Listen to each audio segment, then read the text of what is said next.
A 4-year-old girl visits heaven and returns with verifiable knowledge. Do angels exist? Are healing miracles real? Is there life after death? Can people get supernatural help from another dimension? Has the future been written in advance? Sid Roth has spent 25 years researching the strange world of the supernatural. Join Sid on this edition of It's Supernatural. Hello, Sid Roth. Welcome to my world, where it's naturally supernatural. Last week, we found out about a little 4-year-old that should have died.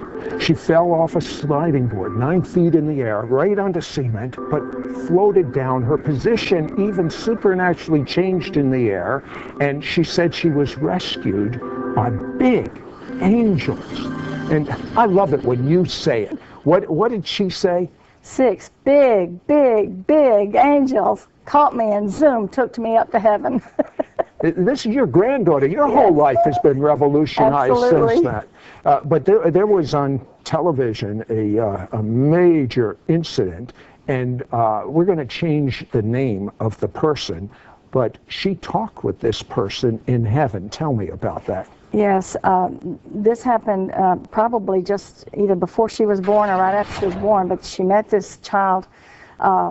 He was one of the 8 boys and 8 girls that she met in heaven, and his stepfather shot him with a long gun. He was a mean man. He shot this little boy in the face with a long gun. And it was in all the newspapers. This man, she told us, he also killed 3 police officers. And this was all over the Tampa area, but it was also in network news. This man was severely hated because of killing the police officers. She talked to this boy in heaven, and she called him Bangy because his favorite toy to play with that he had actually left it in Ohio when he moved to Florida was a little red plastic water pistol, and he liked to play with that little gun. And it was actually put in his casket and buried with him. He had just talked to his grandmother on the phone the day before he got shot and she told him she'd mail him his toy. And so he was taken home to Ohio to be buried, and she put it in the casket with him. But Victoria knew about this toy, and there's no way she could have known about it. No, she knew that was his favorite toy. In fact, he apparently had a little play gun that he was running around playing with in heaven. I think you have the desires of your heart, and that was his favorite little thing. And now she's had many trips to heaven. Yes, she has. Tell me about a very special trip that she had where she saw someone very close to you. Well, this was while she was at the baby place where the little children go to after they're healed in the first baby place. These children have beautiful rooms, and my mother and my brother had died the year before. Both of them came over. A lot of her relatives were over at the baby place, and she was telling her mother. So she could see these people? Oh, they came. They were there at this baby's room, and they all played. God came. Jesus was there. They were all dancing and singing and having a wonderful time, and God had hugged my mother and my brother and my father. He was hugging everybody while he was over there, and her mother said, well, did God hug anybody else? And she says, well, God hugged everybody. He hugged Granny and everybody, and Majo's son. She said, whose son? She said, Majo's son. Majo's beautiful son. And Sandy thought she meant my brother. She said, oh, you must mean Uncle Harry. It just came crashing on me suddenly. The Lord had tendered me up to this point so it would be brought back to my memory. Over 35 years before, I had aborted a child. And in those days, we just thought it was a lump. And is there any way Victoria could have known that? Absolutely not. Nobody knew that. Nobody? Nobody. My goodness. That had to really Well, my mother knew, but she died. She had never told anybody. But she woke up the next morning, and I was unconscious on the floor. surrounded by all her sheets, and I had just almost bled to death. I was just almost gone. And I don't remember any of that stuff. I don't remember going to the hospital or anything. But God brought it all to my remembrance slowly. He's slowly bringing more and more things to my remembrance. And I went on up to Canada, and we were in a Todd Bentley meeting, and he was teaching us to see into the supernatural. And I was laying across the chairs, and the Lord showed me my son. He let me see my son at age 6 or 7. And he was in a lonely place by himself on a rock, and I could see him that he was yearning for me. He wanted me to think of him. He wanted me to acknowledge him, that when I think of him, he knows that I still love him. And my heart just totally broke. And it was a real awakening time. And the Lord let me see in this same vision a crimson prayer shawl just flowed in front of my eyes, and it came and wrapped all the way around my body and hugged me in this prayer shawl. And I felt total warmth and love from Jesus and forgiveness. And I felt forgiveness from my son. And I asked him to forgive me, and I have named him. You know what is so wonderful? This opened up this whole thing for Majo and got her healed. Yes. In an area that she had stuffed. But when you find out what these aborted babies really think about their mother, it's going to change some of your lives. We'll be right back after this word. We'll be right back to It's Supernatural. On today's program, you've heard only a portion of 4.5-year-old Victoria's story about her visit to heaven and back. Call now and get your copy of 6 Big Angels and find out the entire story of what she witnessed, heard, and experienced. It's yours for a donation of only $18 postage paid. Ask for order number 1042.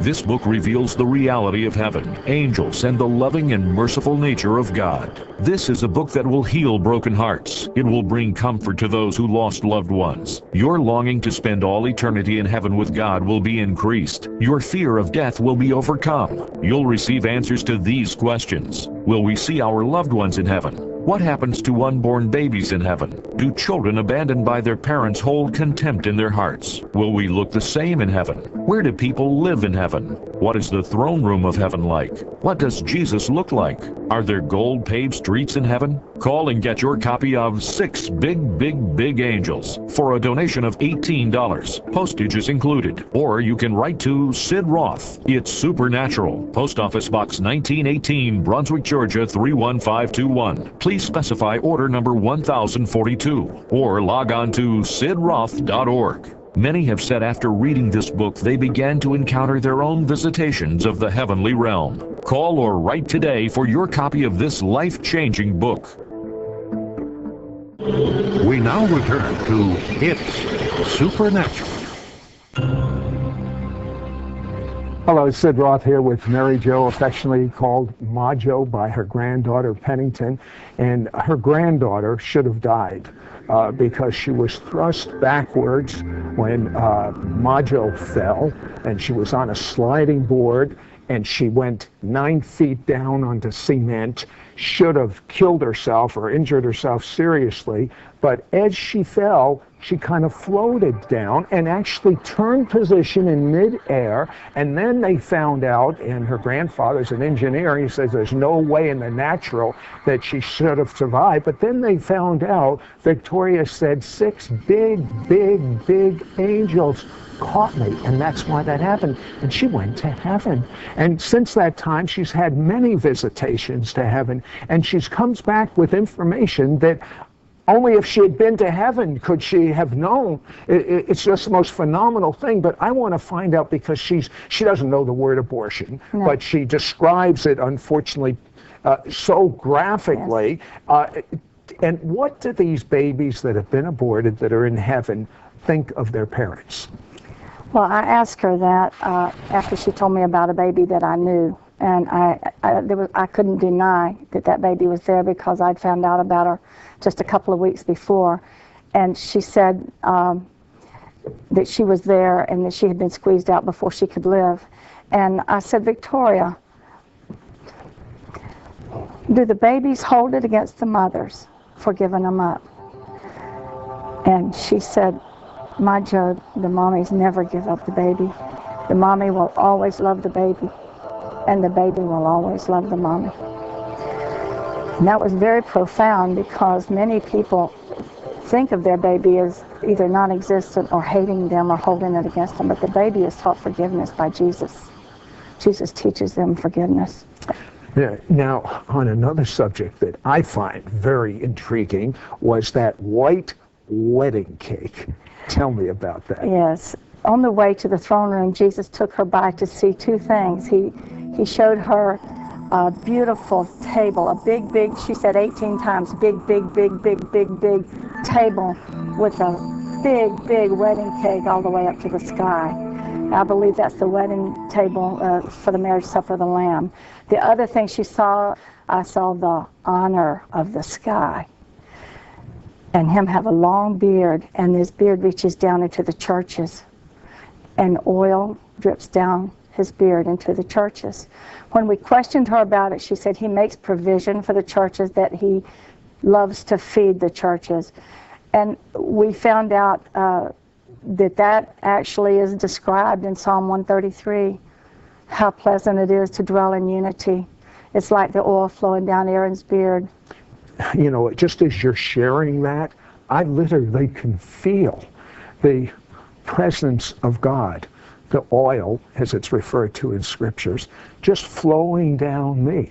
And I believe some of you can experience that oil flowing down you. She also said that they show some of these babies that were aborted, the whole crucifixion scene. Explain that. The babies are taught about Jesus before they're ever taken to their rooms. They're in this big place where there's babies everywhere. And she said they're everywhere in front. And when she was 4.5, she said maybe 66. She thought, that's a big number for her, but there were just millions of babies there.